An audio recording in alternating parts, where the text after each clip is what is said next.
మహిమ కలుగునుగాక. ఈ రోజు వాక్యం ఏంటంటే నూతన స్వభావం. ఏంటిది? అందరు శ్రద్ధగా వింటున్నారా? ఈరోజు వాక్యం ఏంటి? నూతన స్వభావం. హల్లెలూయా. మనిషిలో నూతనంగా స్వభావం రాకపోతే మన వ్యర్థం. ఎందుకంటే ఎప్పటికప్పుడు మనం ఏం చేసుకోవాలి? సరి చేసుకోవాలి. ఎప్పుడైనా మనం భోజనము చేసేటప్పుడు కానీ రోజు కొత్తదనాన్ని వెతుక్కుంటాం. హల్లెలూయా. అవునా కదా? ఏది తక్కువ కాకుండా చూసుకుంటాం. కూర వేసినప్పుడు ఏం చేస్తాం? ఏంటిది? మసాలాలు కానీ, నూనె కానీ, ఉప్పు కానీ, ఏది కానీ తక్కువ కాకుండా చూసుకున్నాం. వాక్యం అనే వరకే. నేను పోయిన మొన్న కూడా క్రిస్మస్ నాడు కూడా గొంతు పట్టేసుకున్నది. వాక్యం అనే వరకే గొంతు పట్టేసుకున్నాను. ఎందుకంటే ఆది అందు వాక్యము దేవుడై ఉన్నది. వాక్యానికి ఎప్పుడైతే ప్రిఫరెన్స్ ఇస్తామో అప్పుడు మన ఆటోమేటిక్గా మన జీవితాలు మారుకుంటూ పోతున్నాయి. హల్లెలూయా. హెజ్కేలు 36:26 ఒకసారి చూసుకున్నాం. హెజ్కేలు గ్రంథము 36వ అధ్యాయము 26వ వచనం. పేజ్ నెంబర్ వచ్చి 718. స్తోత్రం. హల్లెలూయా. నూతన హృదయము మీకు ఇచ్చెదను, నూతన స్వభావము మీకు కలగజేసెదను, రాతి గుండెను మీలో నుండి తీసివేసి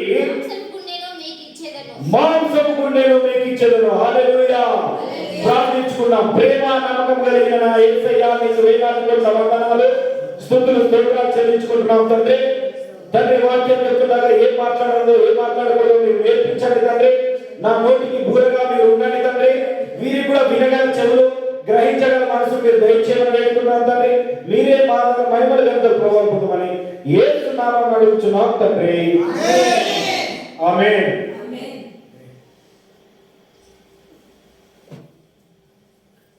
ఏమంటున్నాడు? మరొకసారి నూతన హృదయమును మీకు ఇచ్చేసాడు. ఇప్పుడే చెప్పిన ఏం చేయాలి? నూతన గడిచిన కాలం నుండి మంచిగా వినాలి. గడిచిన కాలం నుండి 365 రోజులు, సంవత్సరానికి ఎన్ని రోజులు? 365 రోజులు. 365 రోజులు ఆయన కాపాడుతూ ఏం చేస్తున్నాడంటే ఇంకా నూతనం చేస్తున్నాడు. హల్లెలూయా. ఎందుకంటే ఎగ్జాంపుల్ ఒక చెప్తున్నానంటే, నాకు చిన్న వయసులో ఉన్నప్పుడు లూనా చెతక్ బండ్లు వచ్చేది. ఏమొచ్చేది? లూనా చెతక్. చాలా మంది తెలుసా? పెరిగిన కొద్ది ఏమవుతుందంటే కొత్త బండ్లు వస్తున్నాయి. బజాజ్ అని, హోండా, స్ప్లెండర్, ఇవన్నీ పెద్ద బండ్లు వస్తున్నాయి. ఇంకా పెరిగిన కొద్ది ఏమవుతున్నాయి అంటే సంవత్సరములు జరుగుతుందంటే కొత్తగా ఏం చేస్తున్నారు? ఇంకా ఆవిష్కరణలు జరుగుతున్నాయి. అలా అర్థమవుతుందా? మీకు అర్థమయ్యేట్టుగా చెప్తున్నాను. బండ్ల గురించి ఆవిష్కరణ జరుగుతున్నాయి. ఒకరు ఇల్లు కొంచెం మామూలుగా కట్టారంటే ఇంతకుముందు పెంకుటిల్లు కనబడేది. ఎక్కడ చూడు ఏం కనబడేది? పెంకుటిల్లు కనబడేది. ఇప్పుడు ఎక్కడ చూడు స్లాబ్లు కనబడుతున్నాయి, లేదంటే రేకులు కనబడుతున్నాయి, లేకపోతే ఇంకా స్ట్రక్చర్స్ చేసి కడుతున్నారు. ఇంకా అంటే కార్యములు జరుగుతున్న కొద్ది ఏమవుతున్నాయి? పెరుగుతున్నాయి. అంటే వారిలో స్వభావం పెరుగుతుంది కంటే అధికంగా ఆలోచన పెరుగుతుంది. ఏం చేయాలి? ఆలోచన విధానం పెరుగుతుంది. మానవుడిలో ఆలోచన విధానం ఎప్పుడైతే పెరుగుతుందో అప్పుడు దేవునికి దగ్గర అవుతాం. హల్లెలూయా. ఎవరికి దగ్గర అవుతాము? దేవునికి దగ్గర కావాలంటే మానవుడిలో ఆలోచన విధానము ఉండాలి. హల్లెలూయా. అందుకని ఇక్కడ ఏమంటున్నాడంటే నూతన హృదయము మీకు ఇచ్చేదను, నూతన స్వభావం మీకు కలగజేసేదను, రాతి గుండెను తీసేసి. కొంతమంది ఎట్లా ఉంటుందంటే, అయ్యా మా తాత క్రైస్తవుడే, మా తల్లిదండ్రులు క్రైస్తవుడే, నేను క్రైస్తవుడినే, నువ్వేంది మాకు వాక్యం చెప్పేది? అర్థమైందని చెప్పేది.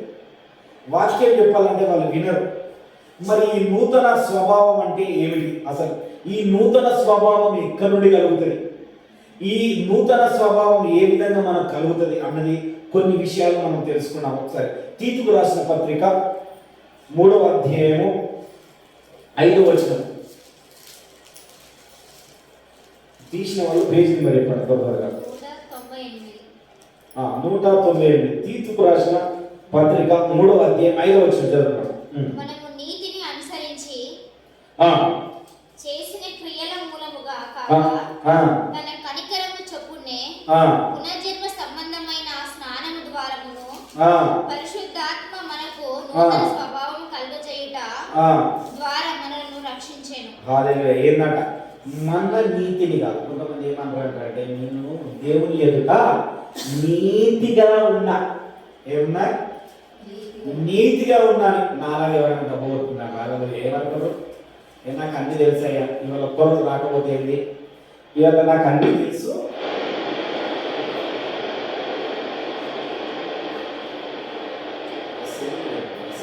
సెల్లు వేరే ఉన్నాయి, సెల్స్ వేరే ఉన్నాయి. హల్లెలూయా. ఆ దెబ్బ కొట్టుకుంటూ వాళ్ళు ఏం చేస్తున్నారంటే ఉంటారు. కానీ చాలా మంది అడుగుతున్నారు ఏంటంటే దేవునికి విరుద్ధమైన పని ఏంటి జరిగిందని చెప్పనా? సాతాను వాడు మనకు ఒక ప్రార్థన నేర్పిస్తున్నాడు. ఏం తెలుసా? ఎప్పుడైనా, ఎందుకంటే బైబిల్లో ఉన్నది, అడుగుడి మీకు ఇవ్వబడును, వెతుకుడి మీకు దొరుకును. అది బైబిల్లో ఉన్నది, అందుకని అడగాలి. ఎవరైనా అడిగినా కానీ అయ్యా పాస్టర్లు కూడా దేవుడు అడుగు తీస్తాడయ్యా, అడగండి అడగండి అడగండి అడగండి అడగండి అడగండి అడగండి అడగండి అడగండి. మరి ఆయనకి ఇష్టమైంది ఏది లేదా? ఇప్పుడు మన పిల్లలు ఉన్నారు, మన ఇంట్లో చిన్న పిల్లలు ఉన్నారు. పిల్లలు పెరుగుతున్నా అంటే వారికి ఏది అవసరమో తండ్రికి తెలుసా తెలియదా? తెలుసా తెలియదా? పిల్లలకు మంచి ఎడ్యుకేషన్ ఇవ్వాలి, మంచి స్థానంలో నిలబెట్టాలి అన్నది మనకు తెలుసా తెలియదా? ప్రజలను ఏ విధంగా నడిపించాలని తెలుసా తెలియదా? దేవుని పిల్లలమైన మనములను ఎలా నడిపించాలని దేవుడికి తెలియదా? నీకు ఏది ఇష్టమో ఆయనకు తెలియదా? మరి ఆయన ఇష్టాన్ని నువ్వు ఎరగకుండా నీ ఇష్టం అడిగితే ఏందన్నట్టు? అంటే ఆయన విరుద్ధమైన పనే కదా, అవునా కదా? మరి ఏంటంటే మళ్ళీ చెప్పడానికి అది కూడా వాక్యంలో ఉన్నది. మరి అలా అవునా కదా? దేవుడు అడగమన్నాడయ్యా, అందుకనే నేను అడుగుతున్నా, అవునా కదా? ఆయనే అడగమని చెప్పిండు, అదే అడుగుతున్నా. కానీ ఇక్కడ ఏమంటున్నానంటే దానివల్ల కాదట, పునఃసంబంధమైన స్నానం ద్వారానే.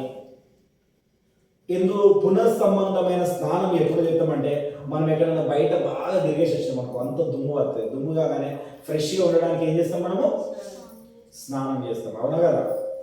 చేస్తామా లేదా? ఎందుకంటే 11 అయిపోతుంది కాబట్టి అందరికి నిద్ర వస్తుంది. అయ్యారు ఏం చేస్తారు మీరు? ఇప్పుడు వాక్యం ఎప్పుడు ఎత్తుకున్నారు? రాగానే వాక్యం ఎత్తుకుంటే బాగుండని ఉండాలి కదా. అందుకనే ఇక్కడ ఏమనుకుంటున్నా అంటే దేవునికి ఆయనకి ఇష్టమైనది ఏమిటో తెలుసుకొని దాని ద్వారా ఒక్కసారి మళ్ళొక్కసారి మనం కడగబడితేనే ఆయనకు చదువునండి ఒకసారి, పరిశుద్ధాత్మ మనకు నూతన స్వభావమును కలగజేయుట ద్వారా మనలను రక్షించెను. అర్థమైందా? ఎప్పుడైతే నీలో పాతది గతించిపోయి ఎప్పుడైతే కొత్తగా వస్తుంటే, అంటే నాది పాతది, ఇన్ని రోజులు ఆయన దగ్గర ఆయనకు నేను దగ్గరగా ఉండడానికి ఇంకేమన్నా నాలో ఉన్నదని నువ్వు ఎప్పుడైతే దాన్ని కడుక్కుంటావో, అర్థమైందా? కడుక్కుంటావు అంటే అయ్యా మీ ఇంటికాడ మంచి రోజు స్నానం చేస్తున్నాం అదే నాన్నడు కాదు, నీ హృదయాన్ని కడుక్కోవాలా. ఏం కడుక్కోవాలా? హృదయాన్ని. ఎప్పుడైతే ఆయన సన్నిధిలో ఎప్పటికప్పుడు నువ్వు కడుక్కుంటావో, రోజు లేవగానే ఏం చేస్తారు? పళ్ళు తోముతారు అంటారు, అవునా కదా? పళ్ళు తోమకుండా భోజనం చేస్తామా? ఎవరైనా చేసేవాళ్ళు ఉంటే ఒకసారి హల్లెలూయా చెప్పండి. హల్లెలూయా. అమ్మకు అర్థం కాలేదు. అమ్మ పళ్ళు తోముకోకుండా నువ్వు భోజనం చేస్తావా? అందుకనే వినాలి. అందుకనే మనం వాక్యాన్ని కూడా, అందుకనే దేవుని వాక్యంలో కూడా ఏంటంటే ఎప్పటికప్పుడు మనం స్నానం చేసుకుంటూ ఎప్పటికప్పుడు మన హృదయాన్ని కడుక్కుంటూ ఉంటే ఆ పరిశుద్ధాత్మ మనల్ని ఎప్పుడు రక్షించుకుంటూ వస్తుంది. మరణకరమైన స్థితిలో నుండి మనల్ని రక్షించుకు వస్తుంది. అప్పుడే మనకు ప్రాచీన స్వభావం వస్తుంది. హల్లెలూయా. ఎప్పుడు వస్తుంది? అది టేక్ ఈజీ. హల్లెలూయా, అవునా కదా? Take easy. ఇది జరిగింది నా మంచికే. ఏంటిది? ఏది జరిగినా నా మంచికే. ఆయనకు తెలుసు కనుక ఇది జరిగింది. హల్లెలూయా. నాకు ఆటంకం జరిగిందంటే నేను అక్కడికి వెళ్ళకూడదు, అందుకనే ఆటంకం జరిగింది. ఆయన సన్నిధిలో నేను ఉండాలి. అందును బట్టి దేవునికి స్తోత్రములు. అంటే ఇంకోసారి వెళ్ళడానికి అవకాశం ఇస్తాడు ఆయనకి ఇష్టమైతే. ఎప్పుడు ఇస్తాడు? ఆయనకి ఇష్టమైతేనే. కానీ నీ ఇష్టం వచ్చినప్పుడు ఆయన ఇవ్వడు. హల్లెలూయా. మన ఇష్టాన్ని ఆయన మీద రుద్దితే అలా రుద్దడం వల్ల ఆయన ఇస్తాడు. నీ ఇష్టాన్ని ఆయన మీద రుద్దడం వల్ల ఆయన ఇస్తాడు. కానీ ఏంటంటే దానివల్ల మన గొప్పతనం కాదు. నేను బాగా ప్రార్థన చేసి బాగా పొందుకున్నా, అయ్యా నేను ఇవన్నీ నేను పొందుకున్నా బాగా ప్రార్థన చేసి అంటే అది మన గొప్పతనం కాదు. హల్లెలూయా. ఆయన గొప్పతనం ఆయన ఇస్తున్నాడు కనుక హల్లెలూయా. అందుకని అది ఏమవుతుందంటే అది ప్రాచీన స్వభావం అన్నమాట. ఎప్పుడైతే ఆయన యందు మనం ఎప్పుడు పునర్సంబంధమైన స్నానం ఎప్పుడైతే వాక్యం ద్వారా ఎప్పుడైతే కడుక్కొని పడుకుంటా అంటామో అప్పుడే మనం ఏం చేస్తామంటే ప్రాచీన స్వభావాన్ని కలిగి ఉంటాం. కొలసీలకు రాసిన ఆ పత్రిక 3వ అధ్యాయం 9వ వచనంలో ఒక మాట ఉంటుంది చూడండి.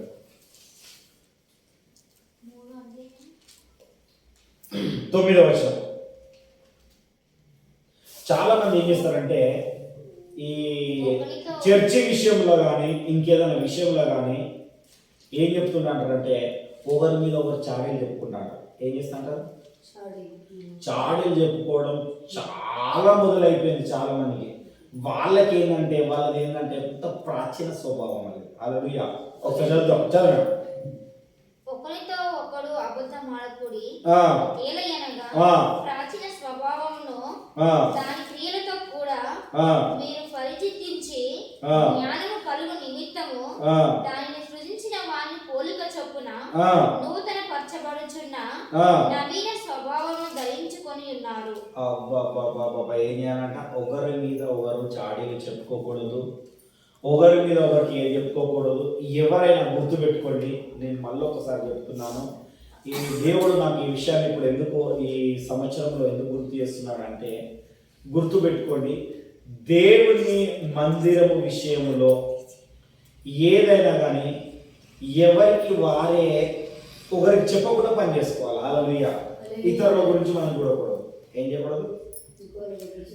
ఇంకోళ్ళ గురించి మనము చూడకుండా మనకే మనం పని చేసుకుంటుంటే మనకు అప్పుడు ఏమైందంటే పాత స్వభావం పోయి కొత్త స్వభావం వస్తున్నట్టు, కొత్తగా ఆశీర్వదించబడుతున్నాడు. హల్లెలూయా. హల్లెలూయా. అప్పుడే క్రీస్తు పోలిక మనతో వస్తుంది. ఎందుకంటే ఈ 3వ అధ్యాయం 1వ వచనం చూడండి. అదే ఇదే కొలసీ 3వ అధ్యాయం 1వ వచనం చదవండి ఒకసారి. మీరు క్రీస్తుతో కూడా లేపబడిన వారైతే పైన వాటినే వెతుకుడి, అక్కడ క్రీస్తు దేవుని కుడి పార్శ్వమున కూర్చుని ఉన్నాడు. ఏం వెతకాలంట? పైన వాటిని వెతకాలి కానీ కిందున్న వాటిని కాదు.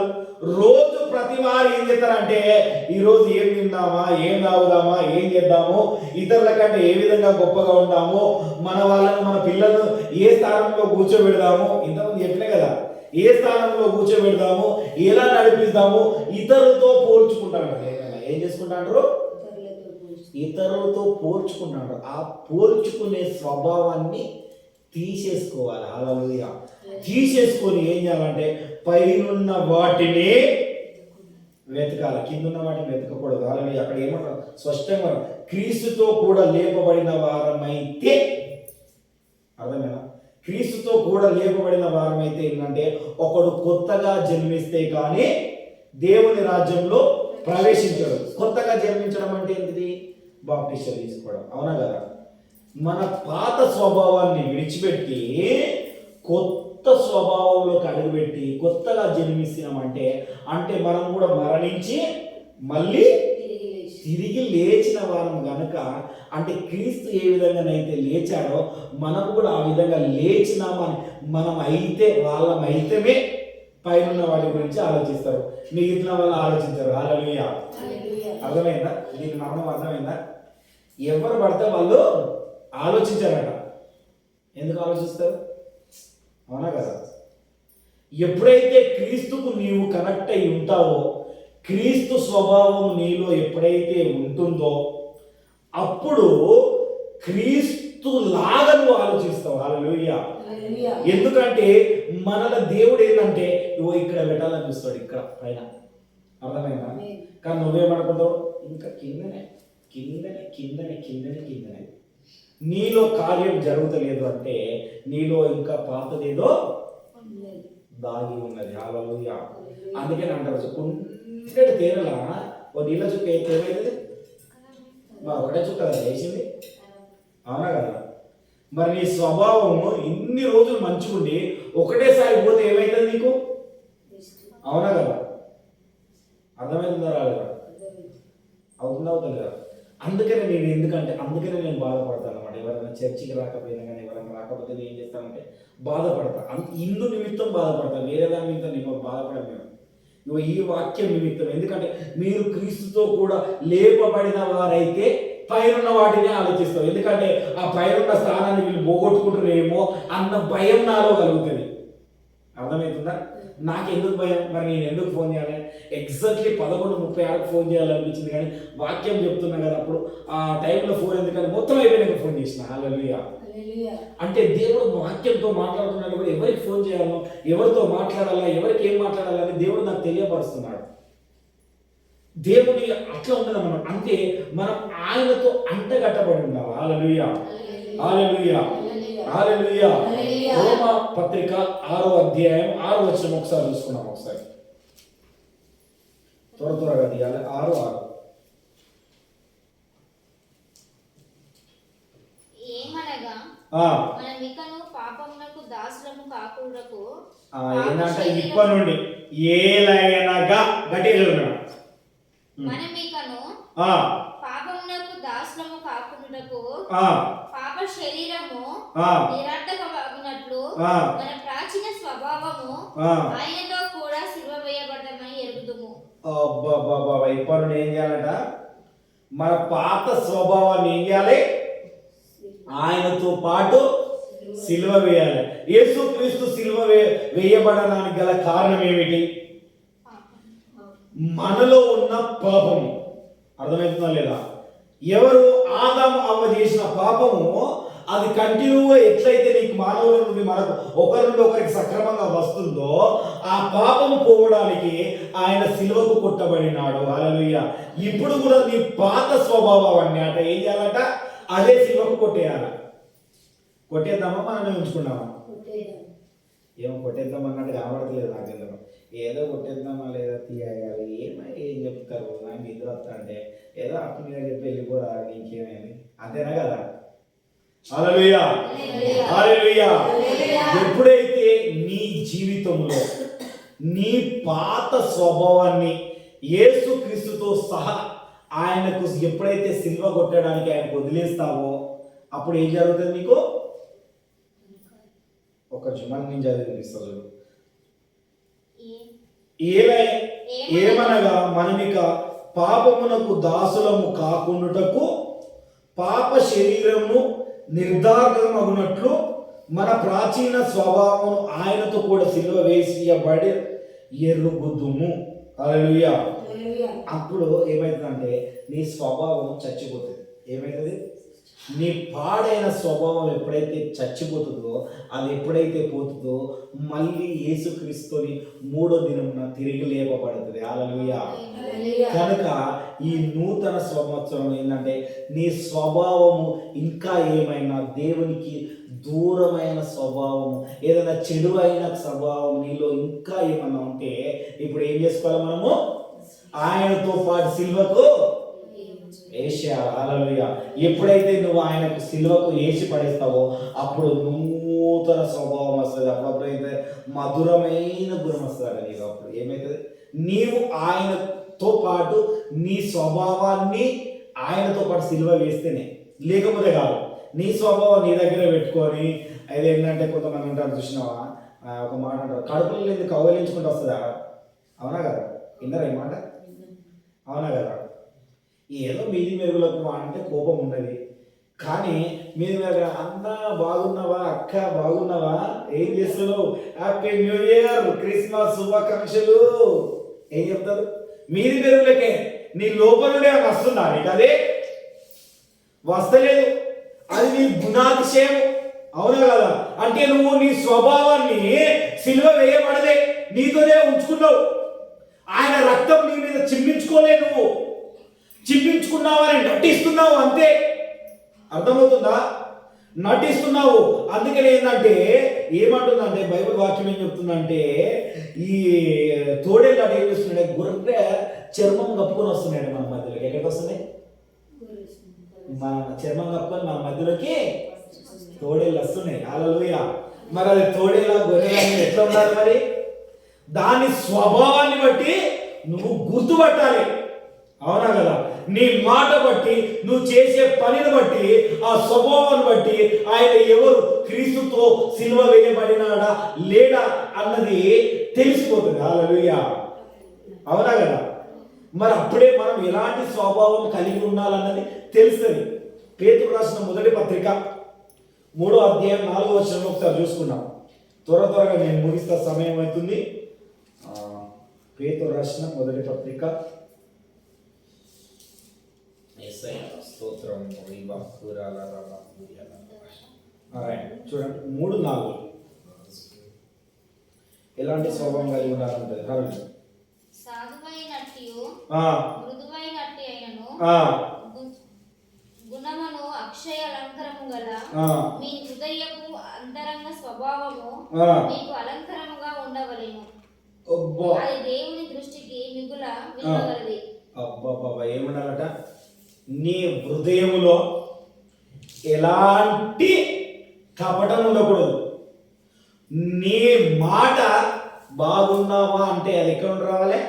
పూర్తిగా రావాలి. అవునా కదా? ఎట్లా రావాలి? పూర్తిగా రావాలి. స్వభావాన్ని మర్చిపోవాలి. మీ అందరికి ఒక సీక్రెట్ చెప్తాను, నా గుర్తుపెట్టుకోండి.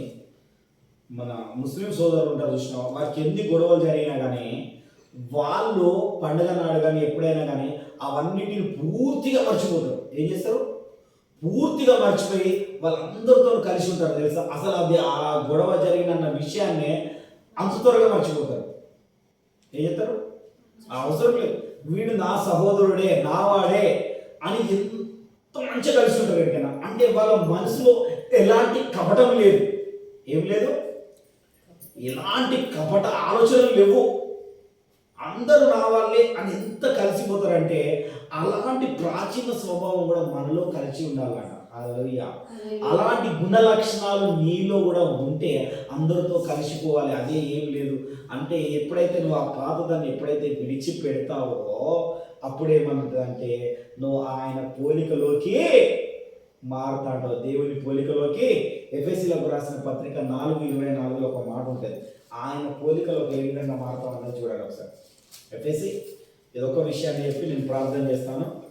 ఇంకా ఉన్నాయి చాలా, కానీ ఇంకా చెప్పలేను ఇప్పుడు ప్రజెంట్.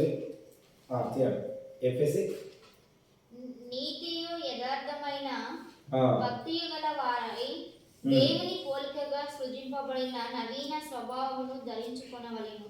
అబ్బబ్బబ్బా, ఎట్లుండాలట? నీతియు యథార్థమైన భక్తి గల వారమై దేవుని పోలికగా సృజింపబడిన నవీన స్వభావమును ధరించుకొనవలెను. మరి ఎవరైనా ధరించుకుంటున్నారా? ఈ కాలంలో ఇప్పుడు ఈ 2024లో ఇది అయిపోయింది. ఇప్పుడు 25లో అడుగు పెడుతున్నాం కనుక ఇప్పుడు మనం ఏ స్వభావాన్ని ధరించుకోవాలి?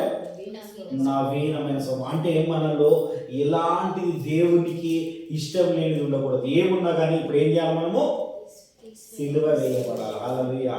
సిలువలో మనం ఎప్పుడైతే ఆయన వేయబడతాదో అప్పుడే మనం ఆయన పోలిక చొప్పున మనం నిర్మించబడి మంచి స్వభావంతో ఆయన వద్దకు వస్తాం. అప్పుడే ఆత్మ మనకు కనెక్ట్ అవుతుంది.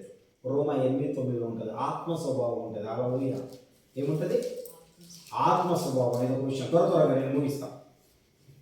దేవుని ఆత్మ మీలో నివసించిన ఎడల మీరు ఆత్మ స్వభావం గలవారే గాని శరీర స్వభావం గలవారు కారు. ఎవడైనా క్రీస్తును ఆత్మ లేని వాడైతే వాడైన వాడు కాదు. ఎవరట? క్రీస్తు నీలో లేకపోతే నీవు ఆయన వాడివి కాదు. అర్థమైందా? క్రీస్తు నేను ఏకమై ఉండాలి. అలాగే పక్క వాళ్ళని చూసి చెప్పండి, క్రీస్తు నేను ఒకటే. హల్లెలూయా. యేసు నేను ఒకటే. పక్క వాళ్ళని చూసి చెప్పాలి, అందరు చెప్పాలి, అందరు చూడాలి. యేసు నేను ఒకటే, యేసు నేను ఒకటే. ఎందుకంటే ఆయన నీలో లేకపోతే నువ్వు పరాయివాడి. హల్లెలూయా. ఆయనకి ఇష్టడివి కాదు. నీవు ఆయనతో కనెక్ట్ కాకపోతే ఏముండదు. మనం మంచి చదువుతున్నాడు, వాళ్ళకి అర్థమయ్యేటట్టు నేను కూడా దేవుని ఆత్మ మీలో నివసించిన ఎడల మీరు ఆత్మ స్వభావం గలవారే గాని శరీర స్వభావం గలవారు కారు. దేవుని ఆత్మ నీలో నివసించిన ఎడల, దేవుడి ఆత్మ ఏంటిది? మన ఆత్మ దేవుని ఆత్మ ఒకటే అయినప్పుడే అది నీలో నివసిస్తుంది. ఆయనకి ఇష్టంగా ఉన్నప్పుడే అప్పుడు నువ్వు దేవుడితో కరెక్ట్ అయిన వాడివి. నువ్వు శరీర మనిషివి కాదు. హల్లెలూయా. అర్థమవుతుందా?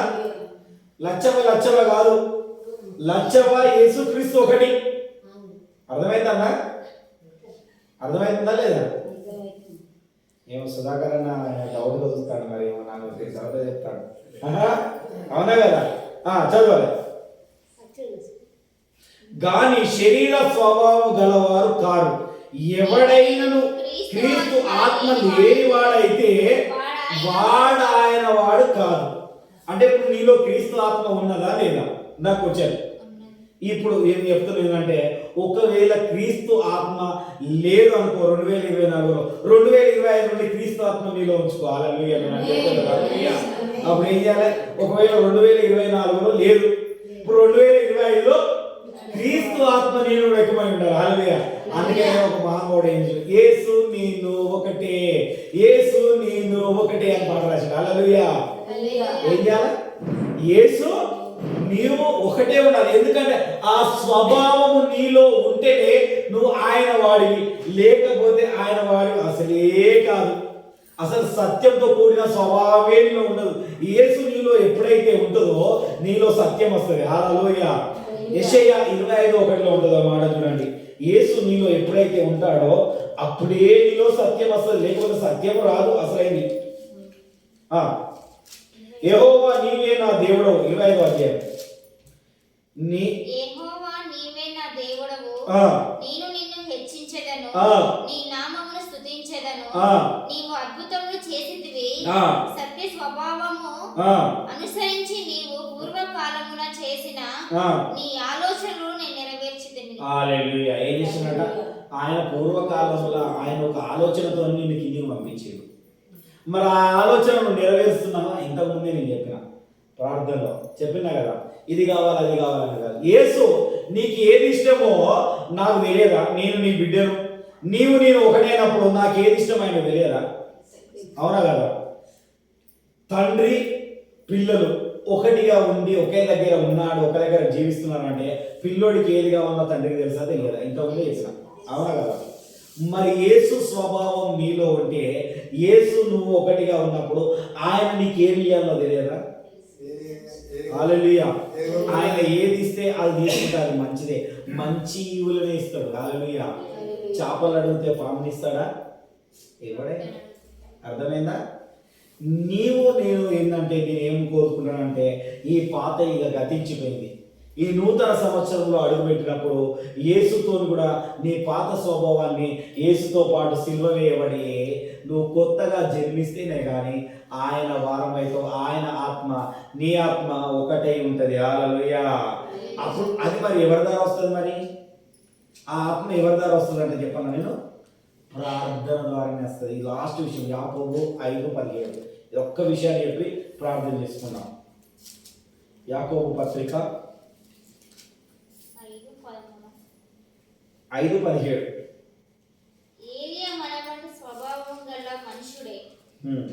వర్షం పడకుండానట్లు అతడు ఆసక్తితో ప్రార్థన చేయగా 3.5 సంవత్సరముల వరకు భూమి మీద వర్షం పడలేదు. ఏంటంటే మరి ఆ స్వభావం మనలో రావాలంటే ఏం చేయాలి? మనము ప్రార్థన చేయాలి. నువ్వెలా ఉన్నావో నేనెలా ఉన్నావో మనలాగానే ఏలియా. ఎవరు? ప్రవక్త. ఆయన కూడా మనలాంటోడే, కానీ ఆయన ప్రార్థన చేసిండు. ఆయనలో ప్రార్థనలో ఆయన శక్తి ఎందుకున్నా అంటే ఆయన యేసు ఒకటే ఉన్నాడు. 8:9 రోమాలో ఏం చెప్పినా నేను?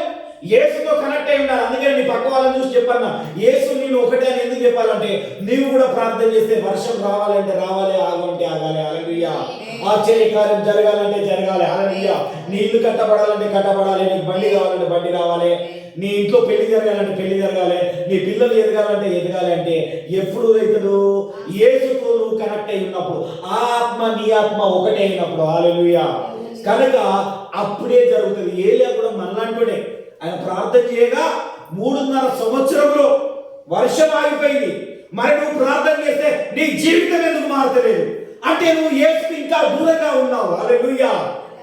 ఏమన్నట్టు? యేసుకు నువ్వు దూరంగా ఉన్నావు కాబట్టి నీ జీవితం మారట్లేదు. లేకపోతే నీ జీవితం ఎప్పుడో మారిపో. ఆయన స్వభావం నీ స్వభావం ఒకటైతే నీ జీవితం మారిపోతుంది.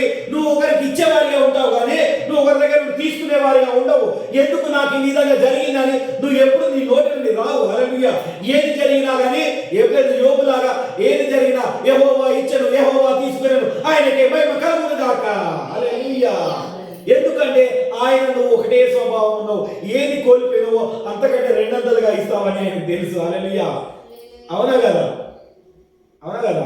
ఎవరైనా పిల్లలు బిస్కెట్ కొనిస్తే అది పడిపోయింది అనుకో, ఇంకో బిస్కెట్ కొనిస్తామా కొనియమా? లేదా ఇంకో ప్యాకెట్ ఉంటే తీసుకొచ్చి ఇస్తాం. అవునా కదా? ఇస్తామా ఏమా? ఈ మధ్యలో చిప్స్ ఖరాబ్ అయితే ఊరికే నేల ఏంటంటే మళ్ళీ పిల్లలు ఏడుతారేమో అనుకోని ముందుగానే కొంతమంది ఏడిపిచ్చారు, కొంతమంది ఏడవ ముందుగా ఇంకోటి ఇస్తారు, మంచిగా తిన్నానని ఇస్తారు. కొంతమంది లేకపోతే దాన్ని ఒక మంచి పాత్రలో పోషిస్తారు తినడానికి. అవునా కదా? ఎందుకంటే ఆ పిల్లలకి ఏం కావాలో తండ్రికి తెలుసు, ఏ టైంలో ఏది ఇవ్వాలో తెలుసు. ఎందుకంటే వాళ్ళు ఇద్దరు ఒకటే దగ్గర ఉంటున్నారు, ఒక దగ్గర జీవిస్తున్నారు. అవునా కదా? అర్థమైందని చెప్పేది. భర్తలకు భార్యకి ఏమి ఇవ్వాలో తెలుసు, భార్యకు భర్తకి ఏమి ఇవ్వాలో తెలుసు. ఎందుకు? ఇద్దరు ఒక దగ్గరనే ఉంటున్నారు, ఇద్దరు ఒకటే స్వభావం మీద ఉన్నారు కాబట్టి ఒకరికొకరికి తెలుసు. ఎప్పటికెప్పుడు ఏం కావాలి ఏం కాదని ఒకటి ఎప్పటికప్పుడు మాట్లాడుకుంటాడు. ఈ మాటలే మనం దేవుడితో మాట్లాడుకునేదే ప్రార్థన. హల్లెలూయా. ఆ ప్రార్థనలో నువ్వు ఎప్పుడైతే ఎదుగుతావో ఆయన స్వభావం నీలో వస్తుంది. హల్లెలూయా. ఆయన స్వభావం నీలో రావాలంటే ఎప్పటికప్పుడు నువ్వేం చేయాలా? నూతనంగా మార్చబడాలి, నూతన స్వభావం కలగాలి. అందుకని నేను ఏం చెప్పిన హెచ్కేలు 36:26 ఏం చదివించిన?